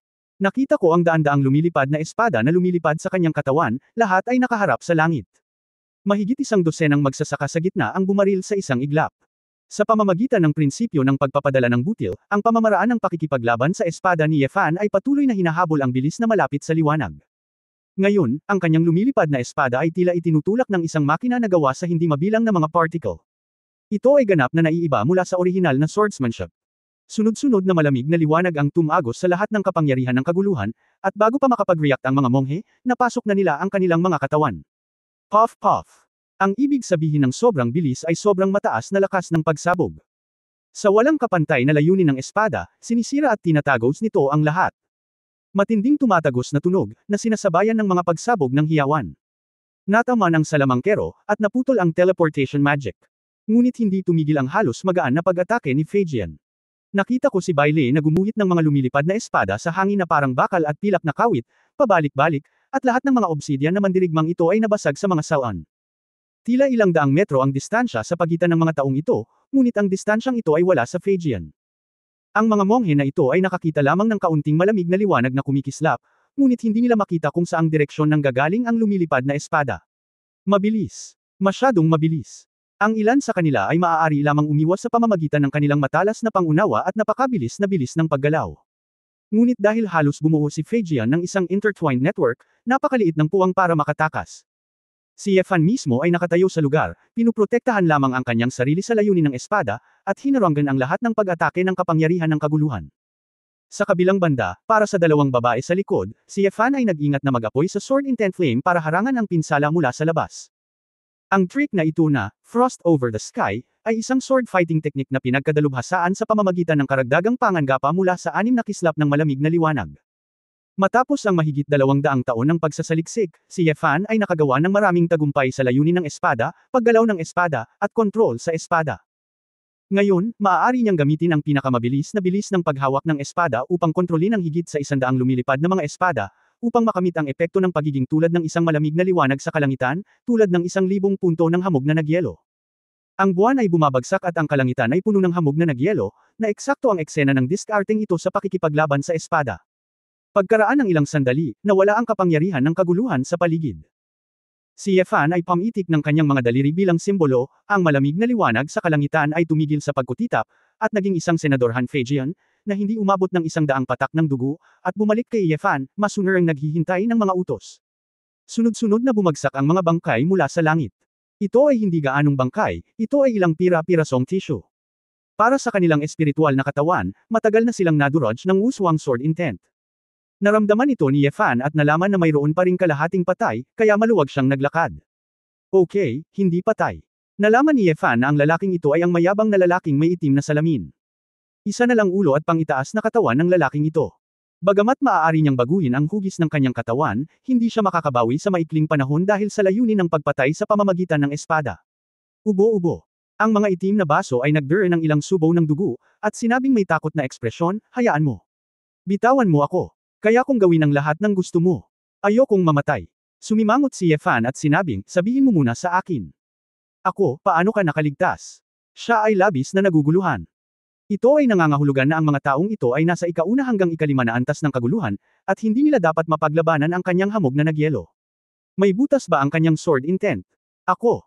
Ang aming pamilya ay ipinanganak na walang mga mata, at umaasa kami sa pangunawa upang maniktik sa lahat ng bagay sa magulong walang laman, kaya't maaari nating hatulan ng maaga ang lokasyon ng krisis, sabi ng itim na salamin. Biglang nakaramdam ng kaginhawaan si Ye Fan, at may itatanong sana siya nang marinig niya ang galit na pagsaway ni Feng Qinglan mula sa likuran. Ye Fan, walang hiyakang tao. Hanggang kailan tayo isasara? Natahimik si Ye Fan, inalis si Fei Jian, at hinayaan ang dalawang babae na lumabas. Kaagad, nakita ni Feng Qinglan at Xiao Waiso ang isang magulo na larangan ng digmaan na may mga bangkay ng kaaway sa lupa. Pagtingin sa lalaking nakatayo roon, hindi naiwasang magulat ang dalawang babae. Kahit na nakita ko na ang kakilakilabot ng Sword God sa pagsusuri ng Holy Emperor, hindi ko inaasahan na pagkatapos ng mahabang panahon, ang lalaking ito ay naging mas makapangyarihan. Pinagpapawisan ako para sa kanya ngayon lang, pero ayoko. One-sided slaughter lang yun. Gayunpaman, nang makitang suot ni Ye Fan ang mukha ni Leng Xingchen, ang mukha ng pangalawang anak na babae ay agad na nanlamig at nagalit. Gaano kalakas ang lakas? Ano ang tungkol sa hindi magagapi na Sword God? Ang parehong ay isang kasuklam-suklam, walang hiya, mapanlin lang na hamak. Walang sinabi si Feng Qinglan, sumugod kay Ye Fan, itinaas ang kanyang kamay at sinampal siya. Kabanata 2520 Ye Xuanguang. Gayunpaman, casual na iniunat ni Ye Fan ang kanyang kamay at madaling hinawakan ang palso ni Feng Qinglan. Elder Feng, ang ginawa ko ay hindi nararapat at ikinagalit mo, naiintindihan ko. Ngunit iniligtas ko ang iyong buhay ng higit sa isang beses. Sobra na kung matalo ako. Not to mention na wala kang ganitong kakayahan, wala ka rin. Isang magandang dahilan. Kung gusto mo talaga akong suntukin, sinasampal ako ni Din Xiao, pero kaya kong tanggapin sa puso ko. Sabi ni Ye Fan, na humihingi ng paumanhin sa likod ni Xiao Waiso. Gayunpaman, nakatayo doon si Xiao Waiso na may luha sa kanyang mga mata at mukhang naagrabyado, na parang wala siyang balak na humakbang pasulong. Hayaan mo na. Kinagat ni Feng Qinglan ang kanyang mga pilak ng ngipin. Kaya kung bumitaw, huwag mo akong guluhin, mayroon akong antas ng kagandahang loob sa iyo. Anong oras na ngayon, tingnan natin kung nasaan tayo at kung ano ang nangyayari sa Dasheng side. Napabuntong hininga si Ye Fan, pagkatapos ay binitawan ang kamay ng babae. Naisip ko, hindi ako masyadong masanay sa babaeng ito. Kung gusto ko talagang sipin ang ilong at mukha niya, maiinis ako. Sa katunayan, ang mga alalahanin ni Su Qingzhou ay napakamakatwiran din. Ang Feng Qinglan na ito ay mukhang karaniwang walang malasakit sa lahat, ngunit siya ay talagang mayabang. Kung hindi ko pipigilan ang init ng ulo niya, kung gusto ko talagang manatili siya sa tabi ko sa hinaharap, mahirap itong harapin. Sa kabutihang palad, huminahon si Feng Qinglan matapos marinig ang mga salita ni Ye Fan. Bagamat walang conviction sa kanyang mga mata, wala siyang ginawang pabigla-bigla. Si Feng Qinglan mismo ay medyo naguguluhan, bakit kapag nakita niya ang lalaking ito, wala na siya sa kanyang sarili. Siya ay bihirang nasa sabik, at palagi niyang isinasaalang-alang ang pangkalahatang sitwasyon, ngunit sa pagharap sa taong ito, ang kanyang puso ay puno ng galit. Hindi ako nakapagpigil bigla. Nang makitang huminto sa pag-uusap ang dalawang babae, naramdaman ni Ye Fan ang pawis sa kanyang puso, at pinatahimik niya sila pansamantala. Kung ano ang mangyayari sa hinaharap ay tatalakayin sa ibang pagkakataon. Ibinaling niya ang kanyang ulo para tingnan ang lalaking may itim na salamin, ikaw Obsidian Legion, ilang tao sa kabuuan, anong klaseng lakas, nasaan silang lahat, sabihin mo sa kanila isa-isa. Ang lalaking may salamin ay nagsabi sa nanginginig na boses, sasabihin ko sa iyo. Mabubuhay mo ba ako? Hindi mo na turn para makipag-ayos sa mga tuntunin. Kung mamatay ka, kukunin ko ito at magtatanong muli. Bumaba ang boses ni Ye Fan. Takot na takot ang lalaking may salamin kaya nagmamadaling sinabi, huwag mo akong patayin. Huwag mo akong patayin. Sabi ko. Ang ating Obsidian Legion ay may kabuuang mahigit 1,000 miyembro. Mayroong humigit kumulang 1,000 katao sa Holy Land at halos 200 katao sa Chaos. Ano? Natigilan si Ye Fan, gaano kalaki ang iyong arka? Mayroon kaming 3 arka upang bumuo ng isang fleet, bawat isa ay may 3 multo na Diyos bilang mga kapitan. 3. Hindi nakakagulat na naglakas loob itong tawagin itong isang legion. Sumimangot si Ye Fan. Noong una ay inakala niya na ang arko na lumitaw sa pagkakataong ito ay mas maliit at mas mahina kaysa sa grupo ni Delia. Pero ngayon, mukhang nanggugulo lang si Delia at ang kanyang partido sa harap ng Obsidian Legion. Anong uri ng paglilinang ang maulap na alon ng usok sa gabi? Tanong ni Ye Fan. Ang lalaking may salamin ay nag-alinlangan, dapat ay nasa ika-9 na layer ng kaguluhan. Dahil ang 3 Phantom Gods ay pinili lahat mula sa mga nangungunang powerhouse sa Legion. Ang cultivation base ay dapat na mataas, ang lahi talento ay dapat na mataas, at sila ay dapat gumawa ng militar pagsasamantala. Na may kakayahang mamuno. Nakahinga muna ng maluwag si Ye Fan sa kanyang puso, hindi siya natatakot sa ika-9 na antas ng kaguluhan.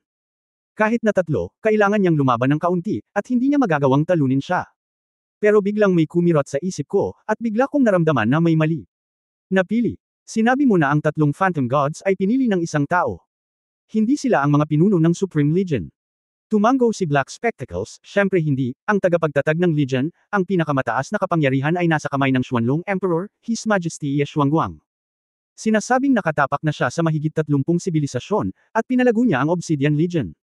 Lahat sila ay mga piraso lamang ng Legion, kabilang ang 3 multo na Diyos, na opsyonal. Si Xuanlong Emperor ang pinakamataas na pag-iral. Hanggat siya ay nag-iisa, ang Obsidian ay hindi kailanman masisira. Natatakot ako na ang buong eroplano ng Teiso ay hindi. May mas malakas pa sa kanya. Ang kanyang lakas ay maaaring umalis sa eroplano ng Teiso matagal na ang nakalipas, at hindi siya interesado sa mga high-level na eroplano sa ilang kadahilanan. Xuanlong Ye Xuanguang. Mahaba. Apelyido Ye. Naging kakaiba ang mga mata ni Ye Fan, tumingin siya kay Feng Qinglan sa tabi niya, at sigurado, may hinala sa mga mata ng babae. Walang duda, Your Excellency, tama yan, siya ang Shenlong Clan. Ang lalaking may salamin ay biglang natuwa, ang pinakamalakas na talento ng lahi sa eroplano ng Teiso ay ang Shenlong bloodline. Ngunit nalampasan na ng ating kamahalan ang Xuanlong Emperor si Teiso. Ang Blue Dragon bloodline, ng Ultimate Flame. Hindi napigilan ni Feng Qinglan na mapasigaw. Biglang nagbago ang ekspresyon ni Ye Fan, Qinglong. Paano kaya yun? Wala pa siyang narinig na sinumang clanman na tunay na nag-practice ng Qinglong bloodline, na halos ang kaharian ng maalamat na bloodline. Kahit na ang isang sinaunang henyo tulad ni Emperor Xuanyuan ay hindi kailanman nakarinig na siya ay may linya ng kadugo ni Qinglong bago siya umakyat sa langit. Dahil ang bloodline ng dragon ay umabot na sa kaharian ng 5-clawed golden dragon, mayroon ng napakalawak na silid para sa pagpapabuti. Ganap na magagamit ni Ye Fan ang 5-clawed golden dragon para makipagkumpetensya sa Red Lotus Burning Blood ng Phoenix Clan, at kay Lei Xia ng White Tiger Clan, at iba pa. Na ang kakayahan sa bloodline ay pinalakas. At sa sandaling maabot mo ang kaharian ng Qinglong, iyon ay upang masira ang limitasyon ng bloodline ng alinmang ibang angkan. Ang mga linya ng dugo ng iba pang 3 angkan, gaano man sila nilinang, ay hindi maihahambing sa linya ng dugo ng Qinglong. Hindi ibig sabihin na ang Qinglong bloodline ay tiyak na kayang durugan ang ibang bloodline sa labanan. Kaya lang, sa kalidad ng mismong bloodline, ang Qinglong ay isa ng mas mataas na antas ng pag-iral. Ang Qinglong bloodline ay parang isang martial artist na alam ang martial arts sa mundo at may napakataas na talento. Hanggat handa siyang matuto at magsanay, maaari siyang palaging hindi magagapi sa mundo. Depende na lang kung hanggang saan niya handang linangin. Para naman sa ibang bloodlines, kung gusto nilang talunin ang warrior na ito, makakaasa na lang sila na ang warrior na ito ay hindi gumagana ng husto. Dahil ang pinakamataas na limitasyon ng Qinglong bloodline ay mas mataas kaysa sa ibang mga bloodline. Wala akong narinig na sinuman na talagang makakapag-cultivate ng Qinglong bloodline. Kung gusto mong magsalita ng malaki at takutin ako, ipinapayo ko sa iyo na iligtas ang iyong isip, pagdududa ni Ye Fan. Talagang hindi ako nagsisinungaling. Nakita ko ang kanyang kamahalan ng Xuanlong Emperor sa kanyang sariling mga mata, at sinira niya ang isang bansa na kasing laki ng Demon God Kingdom sa isang galaw. Pagmamasid sa langit, kulog at apoy, sabay-sabay na naging abo. Yun lang. Nang kumilos siya sa oras na iyon, lumitaw ang pattern ng dragon scale sa kanyang katawan. Iyon ang senyales ng reversion, nalilito lamang kapag ang Shenlong Clan ay nilinang sa Qinglong Realm. Nagulat si Ye Fan, at si Feng Qinglan, na nasa tabi niya, ay namumutla na. Ayon sa mga talaan ng 9 Changes of the Dragon, ang Dragon Scale pattern ay talagang isang estado na lilito lamang sa kaharian ng Qinglong. Kung mas malalim ang pattern ng Dragon Scale, mas malapit ang katawan sa isang tunay na dragon, hanggang sa wakas, kasama ang katawan ng isang lahi ng tao, mayroon itong pangangatawan ng isang banal na dragon. Ang iyong kamahalan ay isang Emperor level na sword intent na may pambihirang lakas. Maaari ka ring sumali sa ating Obsidian Legion. Ang kanyang kamahalan na Xuanlong Emperor ay tiyak na ipagkakatiwala sa kanya ang isang mabigat na responsibilidad.